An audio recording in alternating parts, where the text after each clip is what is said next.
வேல்முருகன் நீ பொது வெளியில் என்னத்தை கட்டி பிடிச்சிட்டு கிடக்கிற, நீ வெறுத்து வளர்க்குறியா, ஒரு வாழ்த்து தெரிவித்து வணக்கம் கொடுக்குறியா, அதிகபட்சமாக கை கூட கொடுத்துக்கலாம், மேபி சொல்கிறேன் நான், கொடுத்துட்டு போயிட்டே இரு. அதை விட்டுட்டு ஹக் பண்ணிக்கிட்டு இதெல்லாம் என்ன, தோல் மேலே கையை போட்டுட்டு நிற்க வச்சு அந்த பில்டிங்கை ஏதோ கூத்தாடி நடிகர் அப்படின்னு ஆசைப்பட்டால் நீ அதெல்லாம் அதாவது தவிர்க்கணுமா இல்லையா?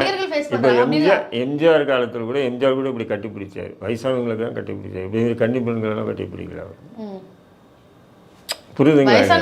இப்போ அதே தான் சார். இப்போ எம்ஜிஆர் அவர்கள் மேல ஒரு அன்பின் நிமித்தமாக முதியோர்கள் கட்டிப்பிடிக்கிற மாதிரி முத்தம் கொடுக்குற மாதிரியான பிக்சர்ஸ் எல்லாம் கூட இருக்கு. எம்ஜிஆர் தான் போய் கட்டிப்பிடிச்சு பேசுவாருங்க, கீழே உட்காந்து மேடை கீழே உட்காந்து முடியாது, அந்த மாதிரி பண்ணா கூட ஓகே. நான் என்ன சொல்றேன், நீ இந்த மாதிரி கல்லூரி பெண்கள் ஸ்கூல் பெண்கள் மதிப்பெண் எடுத்ததுக்காக மேடைக்கு வராங்கன்னு சொன்னா விஷ் பண்ற, வணக்கம் பண்ற, அதை கொடுக்குற, அதெல்லாம் வேற விஷயம். அவங்களுக்கு போட்டோ பக்கத்தில் நிற்கிறது அது என்ன அப்படியே தோல்ல கை போட்டுக்கிட்டு இதை ஹாயா நிற்கிறேன். அப்போ நீங்கள் கேளுங்க, அப்படி இப்போ நீ இருக்கடா, நீ போய் நின்றுட்டு ஃபோட்டோ ஒன்று பிடிக்கினா நில்லுமா அப்படி சொல்லலாம். அதை விட்டுட்டு தோல்ல கை போட்டுட்டு இது இந்த தமிழ் சமூகத்தை எங்கே கொண்டு செல்லுது? இதுதான் வேல்முருகனுடைய ஆதங்கம்.